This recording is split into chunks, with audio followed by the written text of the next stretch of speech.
Видеоока «Аносплав», 15 сентября 2020 год.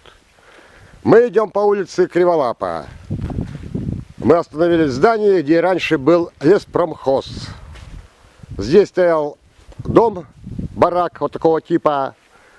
Там жили Рябцевы, Харитонов, Зименко и другие.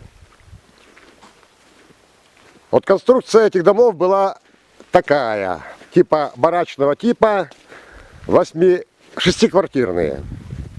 Сейчас осталось 2 из них. Покрыты они были деревянной черепицей. Сергей, черепица называется или как? Ну да. Так. Живописная очень, не знаю какая дорожка идет. Ну мы сейчас пройдем по переулку Школьному, который был связан с школой начальной.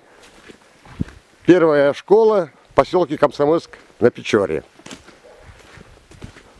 А когда она была? Но она была с 59-го года, с 58-го года, с 58-го года по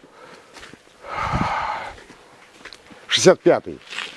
Потом там сделали КБО было, потом лимонадный цех.